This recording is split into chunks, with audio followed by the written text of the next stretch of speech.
Bueno, en esta segunda parte de las doctrinas esenciales que vamos a brindar a microjuris sobre daños y perjuicios y responsabilidades familiares, vamos a hablar específicamente de los daños y perjuicios producidos por el incumplimiento de los deberes familiares. El objeto de nuestra exposición va a ser determinar los grandes cambios del derecho de familia en materia matrimonial y más específicamente en materia de divorcio, y esto nos va a llevar a determinar qué sanciones hay en cuanto a los daños y perjuicios derivados del incumplimiento de los deberes matrimoniales. Tenemos que recordar que el nuevo régimen de divorcio establecido por el Código Civil y Comercial, incorporado en el año 2015, deja de lado el divorcio por culpa, el divorcio por causa. El divorcio en la actualidad es absolutamente incausado. Hay igualdad de derechos entre el cónyuge de buena y de mala fe. Las consecuencias del divorcio van a ser absolutamente iguales para el cónyuge que actuó de buena fe, para el cónyuge culpable del divorcio y para el cónyuge inocente del divorcio, porque hoy no se juzgan las culpas en el divorcio. No se exige un plazo de duración del matrimonio y el demandado no puede impedir el divorcio y el juez no puede negarse a conceder el divorcio. El divorcio hoy se llama un divorcio exprés. Se trata de evitar que se discutan las culpas en el expediente del divorcio. Cambian también los deberes personales del matrimonio. Hoy, a partir del año 2015, cuando las partes se casan, se comprometen a tres cosas. La primera, a mantener un deber de fidelidad, pero un deber de fidelidad solamente como deber moral. A el deber de cohabitación y al deber de asistencia. Presten ustedes mucha atención al deber de asistencia porque va a ser el que va a dar lugar a más posibilidades a plantear acciones de daños y perjuicios derivadas de su incumplimiento. La cuestión que motiva la exposición de hoy es determinar qué ocurre si las partes no cumplen los deberes provenientes del matrimonio. Un sector de la doctrina va a decir que si no hay divorcio por culpa, no puede haber responsabilidad por daños, porque no se puede introducir por la ventana lo que se sacó por la puerta. Es decir que si yo sufro daños durante el matrimonio, la víctima lo va a tener que soportar estoicamente en pro de un divorcio más rápido, un divorcio exprés. De verdad que no estamos para nada convencidos de eso. Es más, creemos que estando incluido el sistema de derecho de familia dentro del Código Civil, se le aplica al mismo el sistema de la responsabilidad civil y que el principio general es el principio de no dañar a otro, que es un principio que tiene base constitucional y está incluido en el artículo 19 de la Constitución. Vamos a ver cuáles son los elementos de la responsabilidad civil. Para que se dé la responsabilidad civil se tienen que dar 4 elementos. El primero es la antijuricidad, que está contemplado en el artículo 1717 del Código Civil y Comercial. Antijuricidad, va a decir el artículo 1717, es cualquier acción o omisión que cause un daño a otro. El segundo elemento es el daño. ¿Qué es el daño? El daño indemnizable se produce cuando se lesiona un derecho o un interés no reprobado por el ordenamiento jurídico. Quienes no quieren indemnizar el daño producido por el incumplimiento de los deberes matrimoniales dicen, y sobre todo por el deber de fidelidad, dicen, no hay un derecho que se lesione, porque el deber de fidelidad es un deber moral. En realidad, el artículo 1737 dice El daño indemnizable es cuando se lesiona un derecho o un interés no reprobado por el ordenamiento jurídico que tenga por objeto a la persona. Y el deber de fidelidad moral es un interés no reprobado por el ordenamiento jurídico que tiene por objeto la persona. Si ustedes advierten claramente, la reforma del Código Civil, insisto, dejó dentro del derecho civil, el derecho privado, el derecho de familia, y por ende deben aplicársele las normas de la responsabilidad civil y los principios, y el principio es el principio de no dañar. Los principios de la responsabilidad civil y los principios del derecho de familia deben interpretarse conjuntamente, y debemos concluir que el actuar dañoso dentro de las especiales relaciones familiares obliga a la reparación del daño causado. ¿Cómo no reparar el daño causado? Piensen ustedes en un hombre que golpea a su mujer, en un hombre que viola a su mujer. Ahí pareciera que es más fácil obtener la reparación porque ustedes están viendo el daño en la parte física. Lo que cuesta más es admitir la reparación cuando no lo ven al golpe y el daño es simplemente moral. Las relaciones familiares tienen un especial contenido solidario, y es en el ámbito familiar donde el individuo se puede desarrollar, y al mismo tiempo es en ese ámbito íntimo donde más se puede dañar al otro. Es por eso que no puede quedar sin indemnizar los daños causados por quien tenía la obligación de ayudar a desarrollar al otro y en su lugar produce un daño cuya gravedad debe ser apreciada justamente por haber sido provocada en el entorno familiar. Vamos a pasar directamente a contar los casos de jurisprudencia, los 3 últimos casos de jurisprudencia que se han dado con posterioridad a la vigencia del Código Civil y Comercial que hoy nos rige. El último caso fue el caso de La Pampa, lo vamos a denominar así, que se dio en General Pico, una ciudad de La Pampa. Los hechos del caso fueron los siguientes. Una mujer engañaba a su marido, y lo engañaba no una vez, sino lo engañó muchas veces faltó al deber de fidelidad, pero el marido la quería mucho y siempre la perdonaba. Pruebas del engaño había múltiples, porque había cartas en las cuales ella pedía perdón y él la perdonaba. Pero finalmente el marido encuentra a la mujer saliendo de un hotel alojamiento, y la mujer no iba, o entrando a un hotel alojamiento, y la mujer no iba precisamente sola, sino que iba acompañada. Y en ese momento, quien acompañaba a su mujer, a su esposa, se baja del auto y golpea al marido. A consecuencia de ello, el marido termina en el hospital. La mujer, en lugar de auxiliar a su marido, no lo auxilia ni lo acompaña en el hospital. Esta situación de infidelidad se hace pública, aparece en todos los diarios de la pequeña ciudad de General Pico. El marido, que ya había sido engañado con la publicidad del hecho y con el nuevo engaño, y además con los golpes recibidos y con la entrada en el hospital, sufre una gran depresión. A consecuencia de la depresión tiene un intento de suicidio. Finalmente, el daño moral es tan grande que lo lleva a intentar suicidarse, no se suicida, inicia el juicio de divorcio y pide daños y perjuicios derivados del incumplimiento del deber moral de fidelidad. El fallo, por unanimidad, hace lugar a la indemnización de los daños derivados del incumplimiento del deber moral de fidelidad, porque tiene en cuenta el intenso daño que esta infidelidad le causó.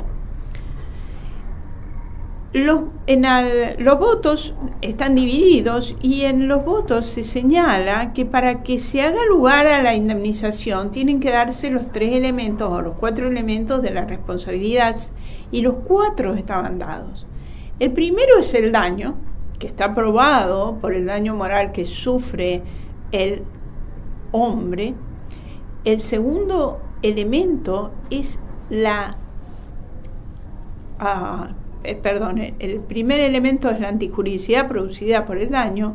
El segundo elemento es que este daño sea indemnizable, y acá los jueces coinciden que aún tratándose la fidelidad de un deber moral, es un interés jurídicamente protegido que debe ser indemnizado cuando es lesionado. Interesante es destacar que el fallo dice no toda infidelidad debe ser indemnizada, tiene que provocar un daño. Y eso es cierto. No basta probar el hecho del adulterio o las relaciones con terceros, sino que además debe probarse el daño. Porque en una sociedad abierta a las relaciones con terceros puede ocurrir que no haya daño, como por ejemplo en las relaciones swinger. Pero en este caso lo había, y se hizo lugar a la indemnización en un fallo que plenamente compartimos, porque se están dando todos los elementos de la responsabilidad.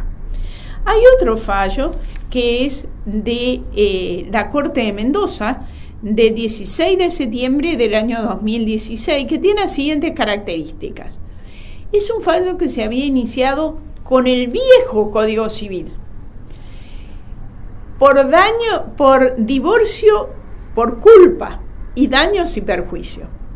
Y cuando llega a la Corte dice, miren, el divorcio ya no puede ser más divorcio por culpa, porque a esta relación se le va a aplicar el nuevo Código Civil, porque la sentencia no estaba firme y la sentencia es constitutiva de Estado.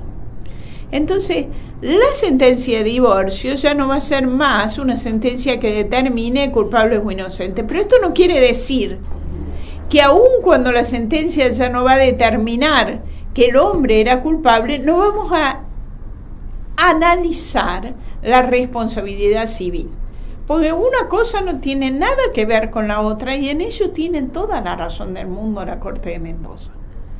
Justamente porque hoy hay un divorcio rápido, un divorcio exprés, un divorcio con todas las posibilidades de acceder en forma muy simple, justamente por este motivo, las personas no tienen derecho a faltar a los deberes derivados del matrimonio, y si con esta falta producen daño, se deben analizar si hay responsabilidad civil. Y después de decirle que va a aplicar el código nuevo para juzgar el divorcio en forma objetiva, le dice, vamos a determinar si hay responsabilidad civil.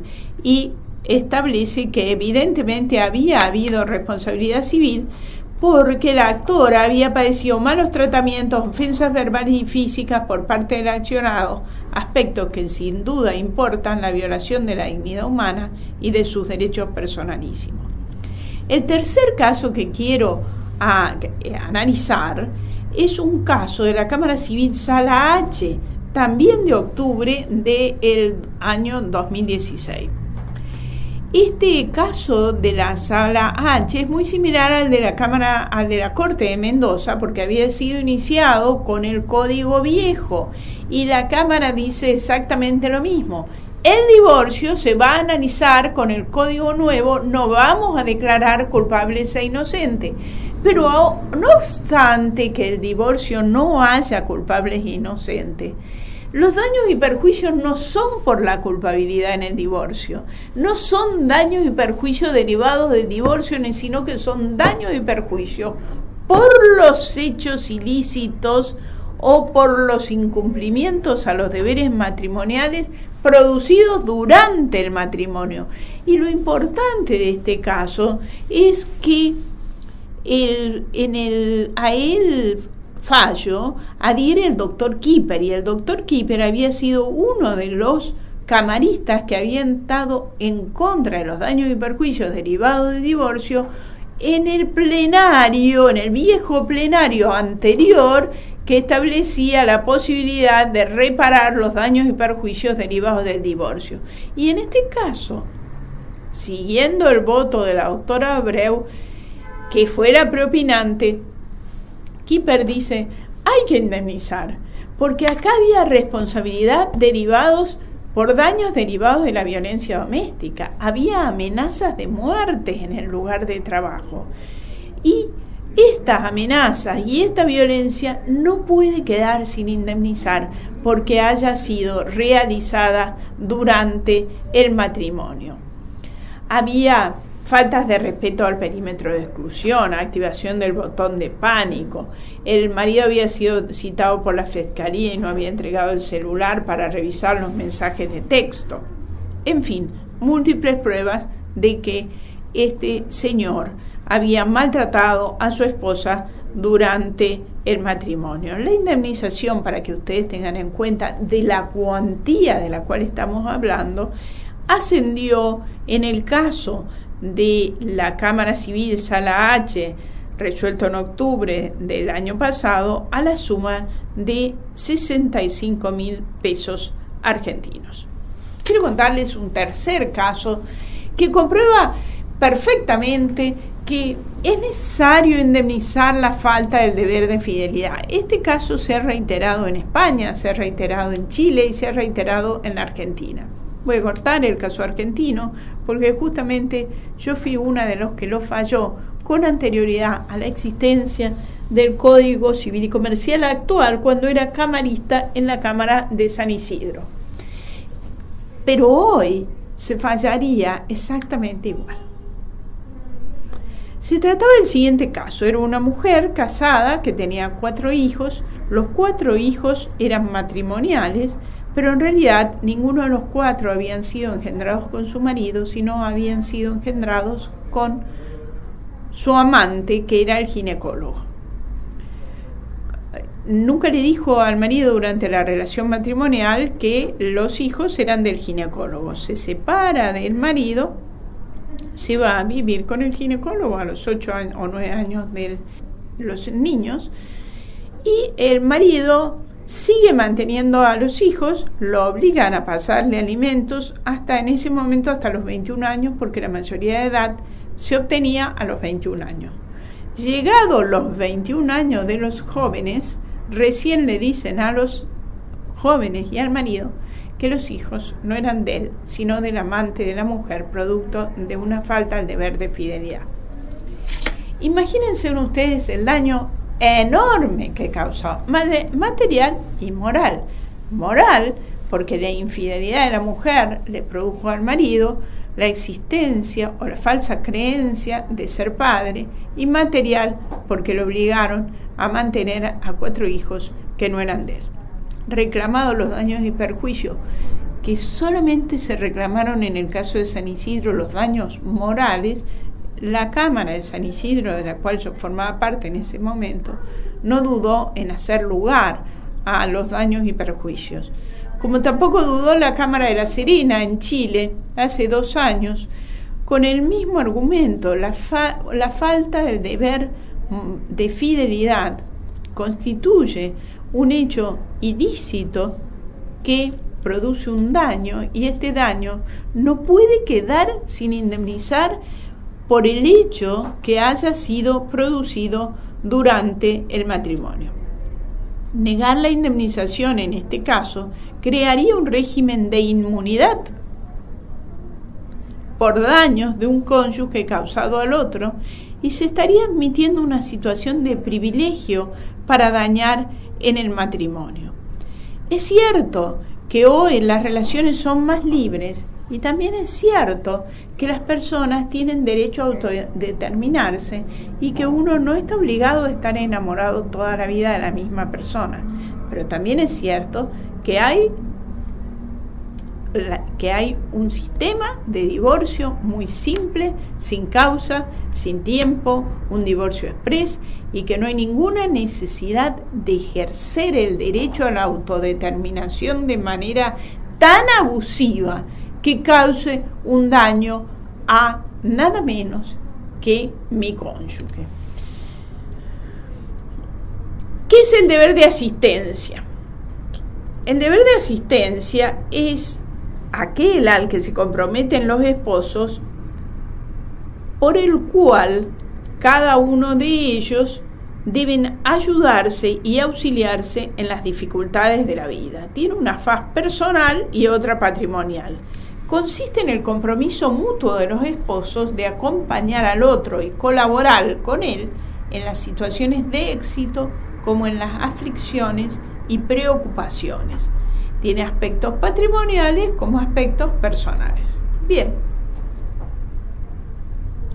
Dejando de lado el deber de fidelidad, vamos a concentrarnos en el deber de asistencia. ¿Qué pasa cuando si uno de los cónyuges no cumple con el deber de asistencia? ¿Puede ser posible que en aras del divorcio exprés no aceptemos los daños y perjuicios derivados del incumplimiento del deber de asistencia? Señala la doctora Kemal de Carlucci que en el divorcio los deberes o la responsabilidad civil funciona igual que como funciona con cualquier otra persona.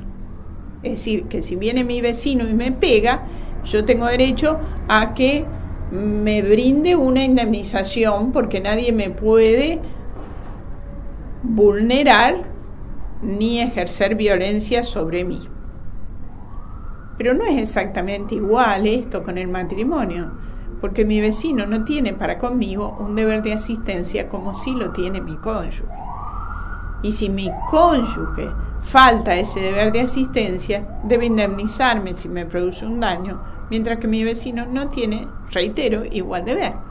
Y les voy a contar dos casos de jurisprudencia, los dos italianos, de cómo puede funcionar el deber de asistencia. El primer caso fue resuelto en Florencia. Se trataba de una mujer afectada por una patología psíquica, en este caso esquizofrenia paranoide, y se encontraba aislada en el hall de su casa. En la sala de estar de su casa estuvo aislada durante 4 años y su marido estaba indiferente ante la situación descripta, la dejó ahí 4 años. Cuando a los 4 años la rescataron, la mujer ya no tuvo ningún tipo de cura, no tuvo ningún tipo de solución y se sometió a un tratamiento médico, pero reitero, no hubo una recuperación total. Inició una acción de daños y perjuicios contra su marido. El tribunal lo condena al marido y establece que la causa de la enfermedad de la mujer no era la falta de asistencia del marido. Eso está claro. Pero que la actitud de dejarla 4 años en el hall de su casa, dejarla 4 años sin el deber de asistencia que debe brindar un marido, había contribuido a empeorar su enfermedad y que la demora en la entrega de los adecuados y necesarias ayudas terapéuticas había sido una concausa. Y acá sí se dan todos los elementos de la responsabilidad civil. La conducta antijurídica del marido se constituyó como omisión dolosa por el incumplimiento de la asistencia moral y asistencial y material. El daño es el daño injusto, biológico, temporal, por el periodo de permanencia de aislamiento en la sala de estar de la casa, o bien por las lesiones del derecho de la salud de la esposa. Y el nexo de causalidad fue el empeoramiento de las condiciones de la esposa como consecuencia de la conducta del marido y la falta de tratamiento terapéutico idóneo. Hay otra jurisprudencia del Tribunal de Milán. Una pareja intentó durante largo tiempo tener un hijo. Apenas se verificó el embarazo, el hombre dijo que no tenía ningún sentimiento por la esposa y por el hijo concebido. Bueno, nadie está obligado a querer a nadie.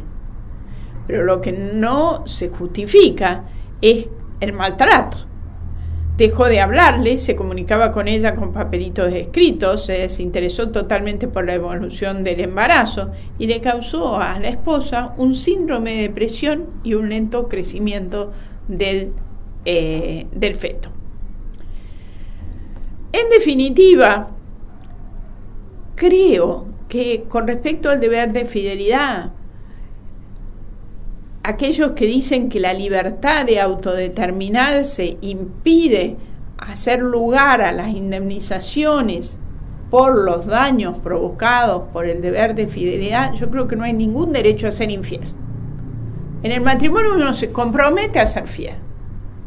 Y la libertad de autodeterminarse no puede ser ejercida abusivamente. El matrimonio encuentra fundamento exclusivo en la voluntad de ambos contrayentes, y el abuso en la posición el derecho abusivo es en todos los ámbitos del derecho una causal que, si produce daño, da lugar a la reparación de los daños y perjuicios.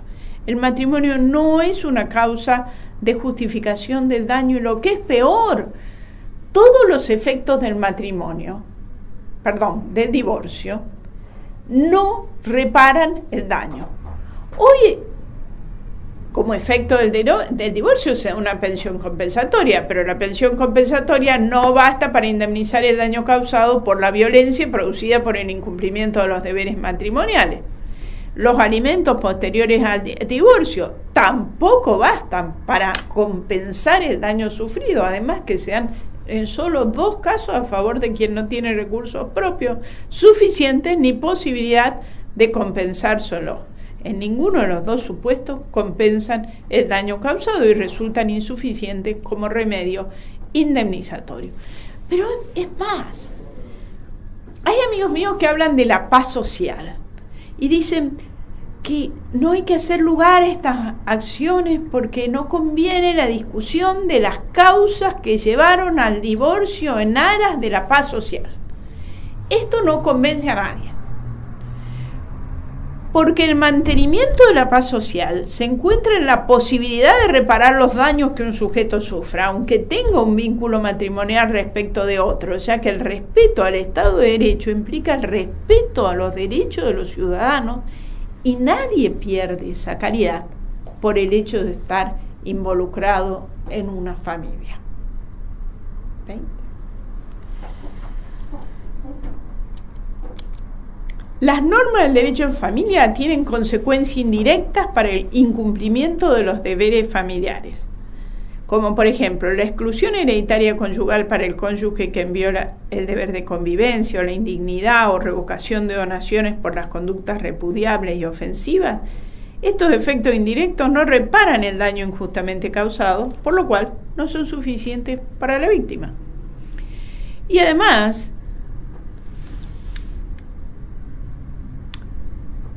el sistema de antijuricidad civil y penal es diferente. En el sistema de antijuricidad penal se requiere que el ilícito esté catalogado expresamente, el que matare a otro, para establecer una condena penal.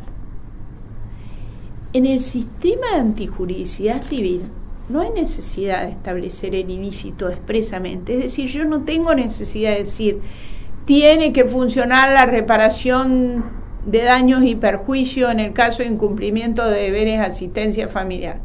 Todo lo contrario.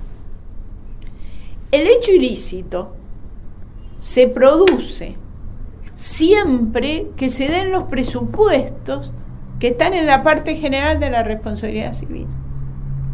Y si se dan estos presupuestos, esté casado o no esté casado, a mí me deben indemnizar.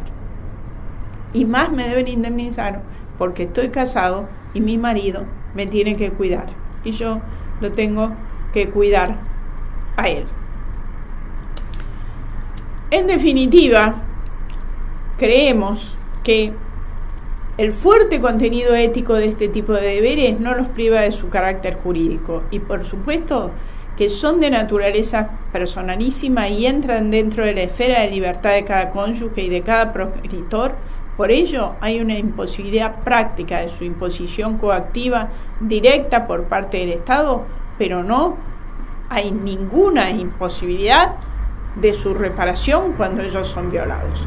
Con esto vamos a dar por finalizada esta parte de la exposición matrimoniales para ir a la tercera parte de las doctrinas, que es la responsabilidad por la violencia familiar, por la violencia de género, por la violencia por femicidio, por la violencia de la Iglesia y la responsabilidad del Estado.